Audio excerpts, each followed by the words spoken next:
स्वागत करता हूं। हम सब जानते हैं कि केंद्र में भारतीय जनता पार्टी नेतृत्व की मोदी सरकार का दूसरे कार्यकाल का प्रथम वर्ष का कार्यकाल कल संपन्न हुआ है। 6 वर्ष के अपने इस कार्यकाल के दौरान देश की आन मान शान की रक्षा के साथ ही इस देश के अंदर राजनीति की धुरी को बदलने का कार्य आदरणीय प्रधानमंत्री नरेंद्र मोदी जी के नेतृत्व में भारतीय जनता पार्टी नेतृत्व की सरकार ने किया है। जो केवल पहले नारों तक मुद्दे सीमित हुआ करते थे, उन्हें हकीकत में बदलने का कार्य मोदी जी ने किया। गांव को, गरीब को, किसान, नौजवान, महिलाएं ये राजनीति की केंद्र बिंदु बनी और अपने शासन के 6 वर्ष के शासन के पहले 5 वर्ष वैश्विक मंच पर भारत की धमक को स्थापित करने, भारत के इंफ्रास्ट्रक्चर डेवलपमेंट के लिए, गांव के लिए, गरीब, किसान, नौजवान, महिलाएं और समाज के विभिन्न तबकों के लिए शासन की योजनाओं को पहुंचाने के लिए समर्पित करते हुए एक नए भारत की नींव रखने का कार्य प्रधानमंत्री मोदी जी ने किया। 6 वर्ष का यह कार्यकाल भारत के राजनीतिक इतिहास का एक बहुत महत्वपूर्ण कार्यकाल है, जिसने भारत को एक नई पहचान दिलाई तो भारत के 130 करोड़ लोगों के मन में एक नया विश्वास भी जागृत किया है। मैं इसके लिए इन 6 वर्ष के सफलतम कार्यकाल के लिए प्रधानमंत्री मोदी जी को हृदय से बधाई देता हूं। केंद्रीय कैबिनेट से जुड़े हुए जितने भी माननीय मंत्रीगण हैं, उन सबको भी हृदय से बधाई देता हूं और देश को दुनिया के सामने एक नई पहचान दिलाने, भारत के जन जन के मन को एक नई उत्साह और ऊर्जा से भरने के लिए प्रधानमंत्री मोदी जी का और केंद्रीय कैबिनेट के सभी मंत्रियों का हृदय से अभिनंदन भी करता हूं। अगर हम पहले 5 वर्ष के कार्यकाल के दौरान देखें तो अगर गरीबों से जुड़े हुए उन मुद्दों को जो आजादी के बाद से केवल नारों तक सीमित थे, तो सचमुच एक बहुत महत्वपूर्ण पहल इस संबंध में हुई है।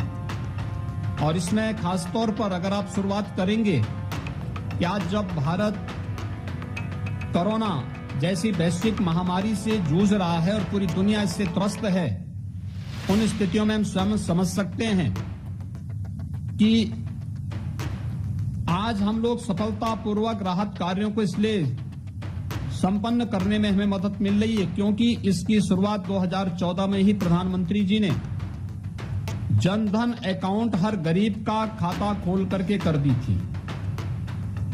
डीबीटी के माध्यम से धनराशि का हस्तांतरण हो, इस कार्य की शुरुआत आज से 6 वर्ष पहले जो प्रधानमंत्री जी ने की, आज उसका परिणाम 80 करोड़ लोगों तक प्रधानमंत्री पैकेज का लाभ मिल रहा है। और ये शुरुआत जनधन अकाउंट के माध्यम से हुई थी, जिसमें 36 करोड़ से अधिक लोगों के बैंक अकाउंट खोले गए। मैंने स्वयं इस चीज को अनुभव किया है कि इस दौरान हम लोगों ने जनधन अकाउंट धारी 3 करोड़ 56 लाख महिलाओं के खाते में 500 की 3 नई किस्तों को जाते हुए देखा है और लॉकडाउन के दौरान उन गरीब महिलाओं को अपने अकाउंट को संचालित करते हुए हम लोगों ने देखा है। ये प्रधानमंत्री मोदी जी की सोच का परिणाम है। हम लोग अगर इसी प्रक्रिया को आगे देखेंगे तो स्वच्छ भारत मिशन, राष्ट्रपिता महात्मा गांधी की जयंती 2 अक्टूबर 2014 से प्रारंभ हुआ। पहली बार इस देश के अंदर गरीबों के पास भी अपना शौचालय हो। यह केवल शौचालय स्वच्छता का ही प्रतीक नहीं था, बल्कि ये शौचालय नारी गरिमा का और सम्मान का प्रतीक भी बना। 10 करोड़ से अधिक गरीबों को एक एक शौचालय उपलब्ध कराने का कार्य हुआ और उत्तर प्रदेश 2 करोड़ 61 लाख शौचालय बनाने में देश के अंदर अग्रणी रहा है। इसका श्रेय भी प्रधानमंत्री मोदी जी को जाता है। शौचालय निर्माण से हमारे यहां बहुत सारी ऐसी विषाणु जनित बीमारियां थी, इंसेफ्लाइटिस, डेंगू और अन्य बीमारियों को भी हमें नियंत्रित करने में सफलता प्राप्त हुई। यानी नारी गरिमा का भी सम्मान हुआ, उसकी भी रक्षा हुई, लेकिन साथ साथ बीमारियों को भी नियंत्रित करने में इसके माध्यम से हमें सफलता प्राप्त हुई। और इंसेफ्लाइटिस के ही अगर मैं आंकड़े दूं तो 56 से 60% बीमारी पे नियंत्रण करने और 90% तक मौत के आंकड़ों को रोकने में हमें सफलता प्राप्त हुई है, स्वच्छ भारत मिशन के कारण जो शौचालय गांव-गांव में बने हैं। प्रधानमंत्री आवास योजना, कोरोना संकट में हम सब जान रहे हैं सर्वाधिक माइग्रेंट लेबर उत्तर प्रदेश में आई है और सर्वाधिक माइग्रेंट लेबर लगभग 30 लाख से अधिक अब तक प्रवासी कामगार और श्रमिक उत्तर प्रदेश के अंदर आया है। ये प्रवासी कामगार और श्रमिक उत्तर प्रदेश में आया था। सभी लोग इस बात को मानते थे कि इनके कारण अव्यवस्था फैल सकती है, लेकिन मेरा मानना था कि हमारी ताकत है और आज उसका परिणाम है कि हर गरीब को आवास देने का जो लक्ष्य रखा था, पूरे देश के अंदर 2 करोड़ गरीबों को प्रधानमंत्री आवास योजना में आवास उपलब्ध करवाना और उत्तर प्रदेश के अंदर भी 30 लाख गरीबों को प्रधानमंत्री आवास योजना में एक आवास उपलब्ध हुए।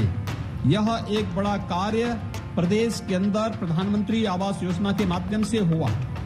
उज्ज्वला योजना में 8 करोड़ से अधिक परिवारों को रसोई गैस के निःशुल्क कनेक्शन उपलब्ध कराए गए और उसमें उत्तर प्रदेश के अंदर 1 करोड़ 47 लाख परिवारों को इसका लाभ प्राप्त हुआ। यानी ये योजना अपने आप में वे थी जिन गरीबों को कभी जिन सपने में भी जिन्होंने नहीं सोचा था कि उनके पास रसोई गैस का कनेक्शन होगा, उनके पास उज्ज्वला योजना का, उनके पास अपना मकान होगा, उनके पास अपना शौचालय होगा, या विद्युत कनेक्शन में भी अगर आप देखेंगे तो 1 करोड़ 24 लाख से अधिक परिवारों को उत्तर प्रदेश के अंदर विद्युत के निःशुल्क कनेक्शन मिले। यानी इसके लिए इतना इंफ्रास्ट्रक्चर डेवलप करना पड़ा। यह कार्य प्रधानमंत्री मोदी जी की विकास की सोच का परिणाम है कि उत्तर प्रदेश जैसे राज्य को भी इसका लाभ प्राप्त हुआ और इन कार्यक्रमों को हम लोगों ने सफलतापूर्वक आगे बढ़ाया। देश के अंदर 50 करोड़ लोगों को स्वास्थ्य बीमा का कवर देना, जिसमें उत्तर प्रदेश के अंदर 6 करोड़ से अधिक लोग इस योजना से सीधे लाभान्वित हो रहे हैं। जो लोग बचे थे उसे हमने उत्तर प्रदेश के अंदर मुख्यमंत्री जन आरोग्य योजना के माध्यम से कवर करने का कार्य किया। प्रधानमंत्री किसान सम्मान निधि के माध्यम से 2 करोड़ 34 लाख किसानों को प्रधानमंत्री किसान सम्मान निधि में हर वर्ष 6,000 रुपए की व्यवस्था देने की व्यवस्था करना जो सफलतापूर्वक जा रहा है। और कोरोना संकट के दौरान भी उन सभी के अकाउंट में 2-2 हजार रुपए प्रति माह देने की कार्रवाई सफलतापूर्वक वर्तमान में चल रही है। पहली बार किसानों को न्यूनतम समर्थन मूल्य का दाम मिला और ये देश के अंदर किसानों को प्राप्त हुआ। अनेक ऐसी योजनाएं युवाओं के लिए, चाहे वह प्रधानमंत्री मुद्रा की योजना हो, प्रधानमंत्री स्टैंड अप और प्रधानमंत्री स्टार्टअप की योजना हो, चाहे वह मेक इन इंडिया की योजना हो, ये बहुत सारी ऐसी योजनाएं थी जिन्होंने युवाओं को एक नया रास्ता दिखाया। तो उत्तर प्रदेश इस बात के लिए भी गौरवान्वित होता है कि मां गंगा जब गंगोत्री से निकलती है तो गंगा सागर तक की अपनी 2500 किलोमीटर की इस दूरी में सर्वाधिक 1025 किलोमीटर की दूरी उत्तर प्रदेश के अंदर तय करती है। नमामि गंगे परियोजना के माध्यम से अविरल गंगा, निर्मल गंगा के सपने को साकार करने का कार्य भी हुआ। जब हम लोगों ने देखा कि जो ऐसा पॉइंट था कि जिसके बारे में लोगों को एक सपना था कि क्या कानपुर में गंगा स्वच्छ हो पाएगी, लेकिन आज जिस कानपुर में 2 करोड़ लीटर सीवर प्रतिदिन गिरता था, आज उस कानपुर में एक भी बूंद नहीं गिर रहा है सीवर गंगा जी में। गंगा की निर्मलता और स्वच्छता का प्रतीक कानपुर बना, प्रयागराज बना, काशी बना और उत्तर प्रदेश के सभी तीर्थ स्थल बने। नमामि गंगे की परियोजना युद्ध स्तर पर चल रही है। ये सारे कार्यक्रम पहले अपने 5 वर्ष के कार्यकाल में सफलतापूर्वक करने के बाद प्रधानमंत्री मोदी जी ने अपने द्वितीय कार्यकाल की शुरुआत करते समय इस बात को स्पष्ट कहा था कि देश की आकांक्षाओं की पूर्ति का यह कार्यकाल होगा। और देश की आकांक्षाओं की पूर्ति का यह कार्यकाल आज हम देख सकते हैं कि 1 वर्ष के अंदर हर घर नल की योजना मूर्त रूप लेती हुई जा रही है। यानी हम सब मानते हैं अगर कोई व्यक्ति स्वस्थ रहना चाहता है तो उसके लिए शुद्ध पेयजल उतना ही महत्वपूर्ण है। अगर शुद्ध पेयजल की आपूर्ति उसके लिए है तो व्यक्ति आधी से अधिक बीमारियों से मुक्त हो सकता है। और यह बड़ा कार्य प्रधानमंत्री मोदी जी ने अपने हाथों में दूसरे कार्यकाल के दौरान लिया। जल जीवन मिशन युद्ध स्तर पर कार्य कर रहा है, राज्यों को इसके लिए धनराशि आवंटित हो रही है, कार्रवाई युद्ध स्तर पर आगे बढ़ रही है। प्रधानमंत्री ग्रामीण सड़क योजना के माध्यम से इस कार्य को और तेज करना, देश के अंदर अन्य तमाम इंफ्रास्ट्रक्चर के कार्यक्रमों को आगे बढ़ाने के साथ ही आज के दिन पर जो सबसे बड़े कार्य अन्य जो प्रारंभ हुए हैं, ये नारी गरिमा के ही प्रतीक। आप देख सकते हैं कि सदियों से एक कुप्रथा नारी गरिमा पे कलंक के प्रतीक के रूप में थी, वो 3 तलाक की कुप्रथा थी। 3 तलाक की कुप्रथा को सदैव के लिए प्रतिबंधित करना। देश के अंदर राष्ट्रीय संप्रभुता की प्रतीक जो लगातार राष्ट्रीय संप्रभुता को चुनौती दे रही थी और आतंकवाद की प्रतीक बनी हुई थी कश्मीर की धारा 370, उसको समाप्त करने का निर्णय लेना। यानी आजादी के बाद जो एक ऐतिहासिक गलती किसी एक सरकार ने की थी, उसका परिमार्जन करने के साथ ही देश की संप्रभुता को क्षुण्ण बनाए रखने के लिए कश्मीर में धारा 370 को समाप्त करने की कार्रवाई करने और उसको आगे बढ़ाने के साथ ही अब ये भी व्यवस्था देना कि 15 वर्षों से जो लोग जम्मू कश्मीर में रह रहे हैं उनको वहां की नागरिकता वे लोग प्राप्त कर सकते हैं। यह ऐतिहासिक दिन भारत की अखंडता के लिए बहुत महत्वपूर्ण दिन है और ये कार्य इसके माध्यम से किया गया।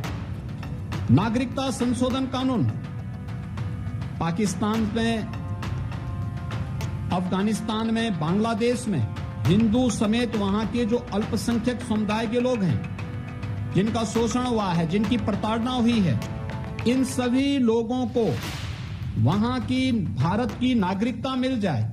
वर्षों से चली आ रही इस मांग को पूरा करने का कार्य हो रहा हो या फिर 500 वर्षों से भारत की आस्था के प्रतीक श्री राम जन्मभूमि पर भव्य राम मंदिर निर्माण का मार्ग प्रशस्त करने में एक सकारात्मक भूमिका के साथ आगे आने की कार्रवाई रही हो, ये सभी कार्यक्रम दूसरे कार्यकाल के दौरान सफलतापूर्वक आगे बढ़ाने का रहा है। तो आतंकवाद के प्रति, नक्सलवाद के प्रति जीरो टॉलरेंस की नीति के तहत कैसे सरकार को कार्य करना है, देश में औद्योगिक वातावरण बने और नौजवानों के लिए नौकरी और रोजगार के अधिक से अधिक अवसर प्राप्त हों, इन सभी संभावनाओं को आगे बढ़ाने का कार्य विगत 1 वर्ष के दौरान जिस सफलतापूर्वक और जिस दृढ़ता के साथ, जिस सकारात्मक सोच के साथ आदरणीय प्रधानमंत्री नरेंद्र मोदी जी के नेतृत्व में भारतीय जनता पार्टी नेतृत्व की सरकार ने कार्य करके दिखाया है, वह अद्भुत है, बेमिसाल है, देश और दुनिया के लिए एक नई प्रेरणा है। और मैं इस सब के लिए प्रधानमंत्री मोदी जी का अभिनंदन करता हूं।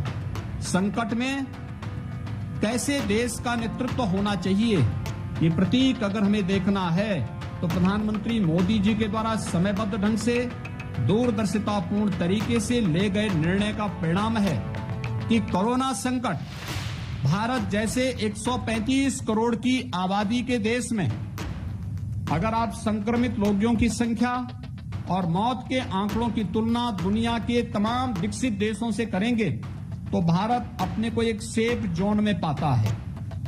सावधानी आवश्यक है, लॉकडाउन उसके लिए आवश्यक था, और फिर जब लोगों की आदत का हिस्सा और लोग उसे अपने जीवन का हिस्सा बना रहे हैं तो उसी क्रम में छूट भी एक एक करके अलग अलग स्टेजेस में देने की कार्रवाई जिस रूप में हुई, और इस दौरान लोगों के सामने परेशानी आई होंगी, इसके लिए पहले 1,01,70,000 करोड़ रुपए का पैकेज देना, गरीब कल्याण पैकेज के रूप में इसकी घोषणा होना, और फिर 20 लाख करोड़ रुपए के आर्थिक पैकेज के माध्यम से समाज के अलग अलग तबके के लिए, गरीब के लिए, किसान के लिए, नौजवान के लिए, महिलाओं के लिए, पटरी व्यवसायियों के लिए, सूक्ष्म लघु मध्यम उद्यम के लिए और अन्य तमाम कार्यों के लिए, प्रवासी कामगार और श्रमिकों की आवासीय व्यवस्था, उनकी सुरक्षित और सम्मानजनक वापसी के लिए, स्वास्थ्य सुविधाओं की स्ट्रेंथनिंग के लिए, ये सभी कार्य जिस व्यवस्था के तहत व्यवस्थित तरीके से आगे बढ़ रहे हैं, एजुकेशन के लिए, ये अलग अलग कार्यक्रम जिस रूप में हुए हैं, ये सचमुच प्रधानमंत्री मोदी जी की दूरदर्शिता, उनके समयबद्ध ढंग से ले गए सकारात्मक सोच का परिणाम है। एक वर्ष के द्वितीय कार्यकाल के प्रथम वर्ष की पूर्णता पर मैं प्रधानमंत्री मोदी जी को और केंद्रीय कैबिनेट का हृदय से अभिनंदन करता हूं। एक सफलतम नेतृत्व और सकारात्मक सोच के माध्यम से भारत को जो यशस्वी नेतृत्व प्रधानमंत्री मोदी जी ने दिया है, मैं इसके लिए उनका हृदय से अभिनंदन करता हूं। उत्तर प्रदेश इस मामले में इसलिए भी गौरवान्वित है कि आदरणीय प्रधानमंत्री जी उत्तर प्रदेश से नेतृत्व देते हैं, प्रतिनिधित्व करते हैं, और उत्तर प्रदेश के अंदर हर एक विकास के कार्यों के साथ साथ उनका बहुत सकारात्मक सहयोग और मार्गदर्शन हमें सदैव प्राप्त होता है। उनका मार्गदर्शन हम सबका पाथेय है और उनके मार्गदर्शन के कारण ही हम लोग बड़ी से बड़ी चुनौतियों की बहुत सहजता, सरलता से सामना करने में हमें सफलता प्राप्त होती है। मैं आज की इस अवसर पर फिर से केंद्र सरकार के प्रधानमंत्री मोदी जी के 6 वर्ष के सफलतम कार्यकाल और द्वितीय कार्यकाल के प्रथम वर्ष की सफलतापूर्वक जिस कार्यकाल को कल संपन्न किया है, इसके लिए प्रधानमंत्री मोदी जी को हृदय से बधाई देता हूं, पूरे कैबिनेट का हृदय से अभिनंदन करता हूं और विश्वास करता हूं कि उनका तेजस्वी और यशस्वी नेतृत्व भारत को दुनिया की एक महाशक्ति बनाने में निश्चित ही एक निर्णायक भूमिका की ओर, निर्णायक नेतृत्व के रूप में आगे बढ़ाएगा। मैं इस अवसर पर आप सभी मित्रों का भी हृदय से अभिनंदन करता हूं कि जिन्होंने कोरोना संकट के समय एक सकारात्मक भूमिका के साथ चुनौतियों से जूझते हुए विपरीत परिस्थितियों में भी स्वयं की जान के साथ खिलवाड़ करते हुए भी प्रदेश के 23 करोड़ लोगों के हित में एक एक सकारात्मक रिपोर्टिंग हम लोगों के सामने भी और समाज के सामने लाने में सफलता प्राप्त की है। मैं आप सबको हृदय से धन्यवाद देता हूं और विश्वास करता हूं कि हम लोग प्रदेश में वर्तमान के इस संकट से प्रदेश को उभारने में हम लोग सफल होंगे और निश्चित ही यह देश के लिए एक निर्णायक एक लड़ाई साबित होगी और एक नए भारत के रूप में हम लोग एक नए उत्तर प्रदेश को भी आगे बढ़ाने में मदद कर पाएंगे।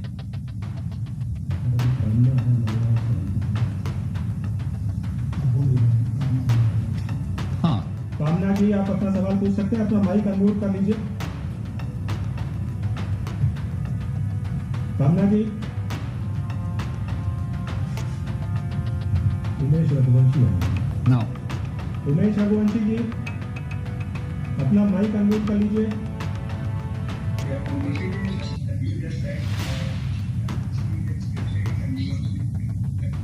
आवाज साफ नहीं आ रही। उमेश जी, आपकी आवाज ठीक से नहीं आ रही है, थोड़ा सा माइक्रोफोन पास कर लेंगे।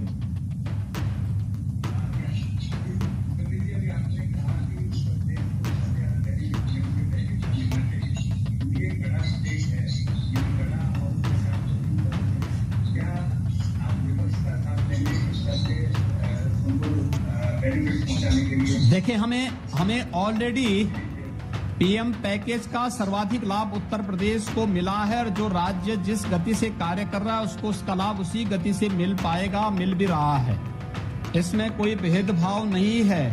पूरी पारदर्शी तरीके से पीएम जो पैकेज है उसका लाभ और गरीब कल्याण पैकेज का लाभ भी हर एक राज्य को समान रूप से मिला है और उत्तर प्रदेश पीएम पैकेज से भी और गरीब कल्याण पैकेज से भी संतुष्ट है, क्योंकि इसका लाभ अधिकतम हमें प्राप्त हुआ है और उसी पैकेज का परिणाम है कि हम सफलतापूर्वक अपनी योजनाओं को आगे बढ़ाने में सफल हुए हैं।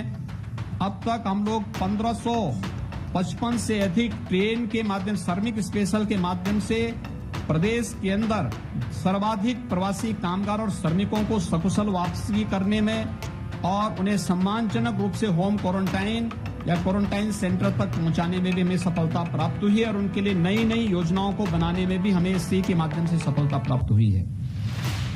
हमारा जी वीरेंद्र सिंह रावत है इकोनॉमिक टाइम्स से। वीरेंद्र जी। जी मुख्यमंत्री जी। हाँ जी सर, मैं बस ये जानना चाहता था कि जैसे ये कोरोना वायरस है और ये जो इकोनॉमिक गतिविधियां जो है सब सारे स्टेट की जो है इससे प्रभावित थी, तो टैक्स कलेक्शन भी यूपी का सारे स्टेट का रहा। तो अभी कुछ जो है कुछ चीजों में टैक्स थोड़ा सा बढ़ा, तो अभी आगे जाके किस तरह से चुनौती को देखेंगे और क्या इसमें कोविड का या कोई सेस लगाने का कोई ऐसा है? देखिए, इस समय आप देख रहे होंगे कि 4 स्टेजेस में लॉकडाउन की कार्रवाई के बाद कल से जो कार्रवाई होगी वह अनलॉक की प्रारंभ होने जा रही है। कंटेनमेंट जोन को नियंत्रित करते हुए वहां के जो हमारी डोर स्टेप डिलीवरी है, मेडिकल स्क्रीनिंग की है, वहां पर जो भी आवश्यक सेवाओं को छोड़ दिया जाए, उन सेवाओं को के अलावा बाकी अन्य चीजें वहीं पे प्रतिबंधित रहेंगी। शेष अन्य चीजों को, अधिकतम कार्यों को फ्रीडम देने की कार्रवाई होने जा रही है। कल जो एडवाइजरी भारत सरकार से जारी हुई उसके माध्यम से ये है। हम लोगों की आर्थिक गतिविधियां प्रारंभ हो रही हैं, तेजी के साथ वो आगे बढ़ रही हैं और विगत माह की तुलना में इस माह हमारा रेवेन्यू भी काफी अच्छा सामने आ रहा है। कोई भी अलग से टैक्स लगाने का हमारा प्रावधान नहीं। जनता को अधिक से अधिक रियायत कैसे दी जा सकती है, इस पर हमने फोकस किया है। औद्योगिक और व्यापारिक गतिविधियों को सोशल डिस्टेंसिंग का पालन करते हुए, 2 गज दूरी का पालन करते हुए कैसे आगे बढ़ाया जा सकता है, इसको हम लोग इस समय फोकस कर रहे हैं और इसी के लिए आज 2 बजे के बाद हमारी प्रदेश की गाइडलाइन प्रदेश के अंदर जारी होने जा रही है। शिल्पी सिंह, शिल्पी जी आप अपना सवाल पूछिए।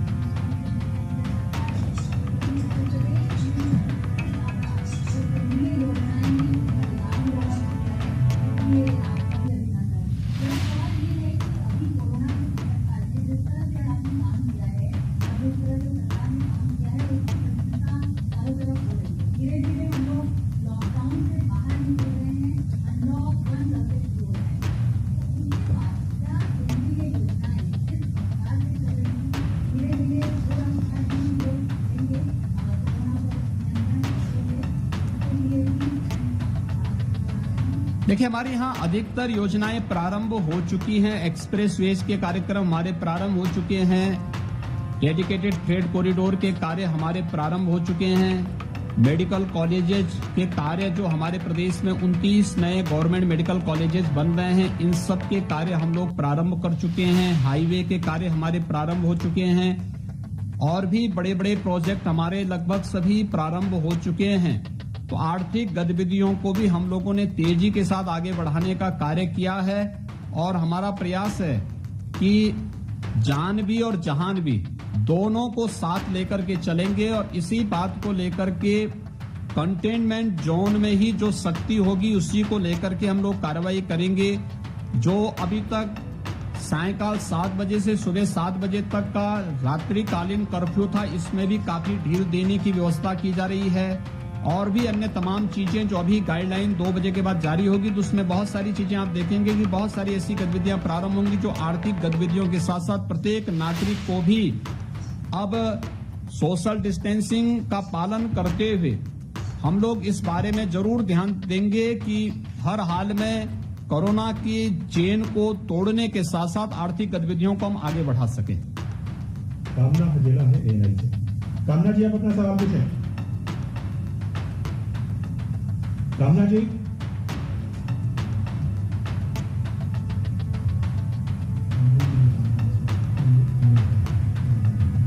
अनामिका है मेरा। अनामिका जी, आप अपना सवाल पूछिए।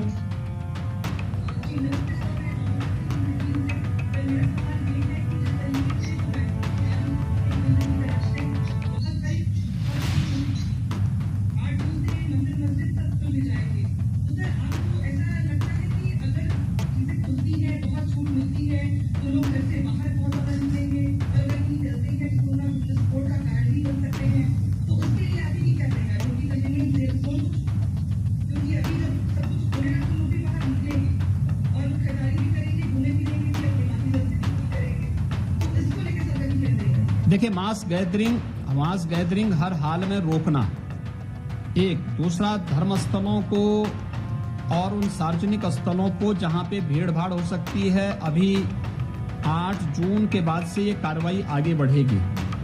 अभी पहले चरण में जब हम लोग अनलॉक की पहली कार्रवाई को प्रारंभ करने जा रहे हैं तो पहले सप्ताह में हम फेज वाइज सभी कार्रवाई को आगे ले रहे हैं और कल की जो एडवाइजरी भारत सरकार ने जारी की है उसमें धर्म स्थलों को 8 जून के बाद ही ये व्यवस्था दी गई है।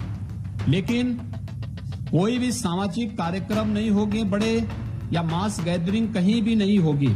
शादी ब्याह के लिए या कहीं पर किसी अंतिम संस्कार के कार्यक्रम के लिए या किसी भी सामाजिक और मांगलिक कार्यक्रम के लिए एक व्यवस्था बनाई गई है, उसका पालन अनिवार्य होगा और उसके तहत ही इस कार्रवाई को आगे बढ़ाएंगे। क्योंकि छूट इस आधार पर दी जा रही है कि अधिक से अधिक लोगों को हम लोग इसके प्रति जागरूक भी कर सकें और जागरूकता इसमें बहुत महत्वपूर्ण होगी। बचाव महत्वपूर्ण होगा और उस बचाव को आगे करते हुए ये कार्यक्रम आगे बढ़ रहे हैं। मेरा विश्वास है कि हर व्यक्ति अब इसके लिए तैयार हो चुका है। पहले स्वयं बचना और दूसरों को इससे बचने के लिए प्रेरित करना, यही मंत्र कोरोना के साथ प्रत्येक नागरिक को जीने की आदत डाल पाएगा। दूसरा, 65 वर्ष से अधिक उम्र के लोगों को, बीमारियों से ग्रसित लोगों को, गर्भवती महिलाओं को, 10 साल से नीचे के बच्चों को या कमजोर लोगों को अभी भी बाहर निकलने से रोकना पड़ेगा क्योंकि इन लोगों के लिए कोरोना ज्यादा खतरनाक है और इसलिए इन चीजों पर विशेष सावधानी बरतने के लिए जो गाइडलाइन जारी हो रही है, इन्हीं सब बातों को ध्यान में रख करके जारी हो रही है। विजय उपाध्याय जी है बैंक पास।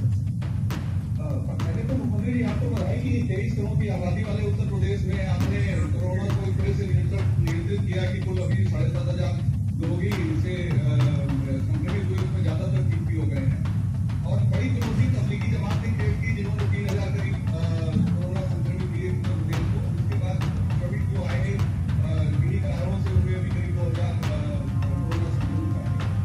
ऐसा माना जा रहा है कि सितंबर तक इसकी पूरी तरह से नियंत्रित हो जाएगी। जब कोरोना काफी हद तक नियंत्रित हो जाए